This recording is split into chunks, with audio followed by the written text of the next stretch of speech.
CBC went to Lungela's podcast just a week ago to talk about the grief and the loss of her 10-year-old daughter. And you guys, let me tell you, that was such a very emotional interview to watch as she, not only talked about the passing of her daughter, but the treatment that she got during the loss of her daughter. We all remember the documentary which CBC was a part of, called The Disciples of TB Joshua, whereby she exposes TB Joshua because she was once into that church. She was one of TB Joshua's disciples, and in the documentary, she exposes the hardships that she actually went through as one of the disciples who actually worked and lived at the church. CBC exposes TB Joshua in the documentary about, being raped and all the mistreatment that she received at the hands of TB Joshua. Now, a week after that documentary was released, that's when her daughter unfortunately passed away. Her daughter passed away a week after the documentary was released. Her daughter passed away. She mentioned the name of the illness, but she says that her life turned upside down during her daughter's death. You guys, she says that Christians came and started, coming for her, saying that not with my anointed, referring, of course, to TB Joshua, saying that, that's what you get, for accusing. According to her, she says that people were coming for her, saying that she accused TB Joshua of doing all of those things, which is the reason why, what which is the reason why her daughter unfortunately passed away. She says that Christians would come into her comment section with some of the most cruelest comments, saying that you deserve it, you for being cruel, and speaking ill and accusing TB Joshua of such. She says that, that was the time that I saw that Christians are the most cruel people ever.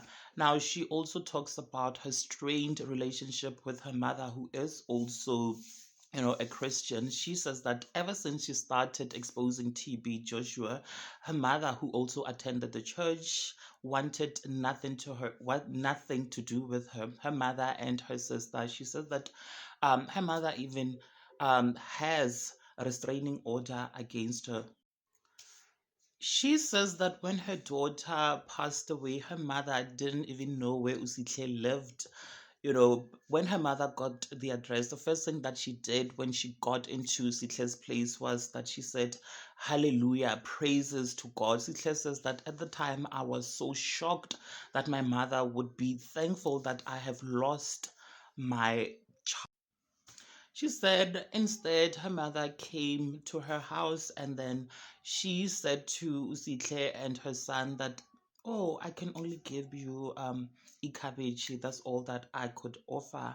And her mother gave them that cabbage, and then she came back on the day of the funeral, and she says that at the cemetery her mother was being very dramatic, and everyone was just watching at her mother's performance at the cemetery.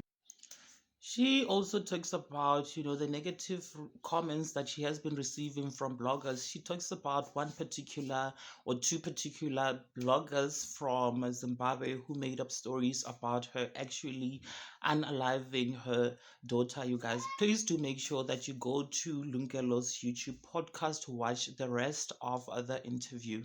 My own biological mother and my biological sister got a protection order against my children and I.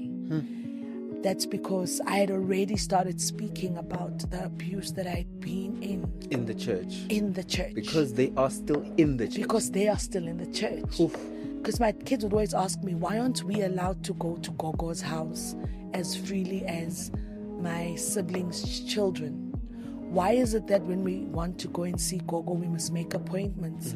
So I literally had to sit down and tell them the truth, to say, this is what's happening now, especially when I got the protection order. To say, this is the protection order. We're not allowed to go to Gogo's house. We need to stay away from Gogo's house. And the protection order stands for, I think, 5 to 10 years. 10 years, yeah. And I said to them, and we're not allowed to mention Gogo's name. We're not allowed to mention my senior sister's name. So I had to make my kids understand. So my kids are kids that grew up going through therapy. So my kids had to go through therapy to understand why their grandmother does not want them. She doesn't want you because of me. And until I can renounce and publicly say to the world, I lied, I'm sorry. Philip Banda, who is my mom's main pastor from Zambia, he's the one that introduced me to TB Joshua. Until I can say Philip Banda and TB Joshua did not do what I say they did, they want nothing to do with me and my children. Your mom has excommunicated you and your children. Yes. Because you say she has been brainwashed by the church. 100%.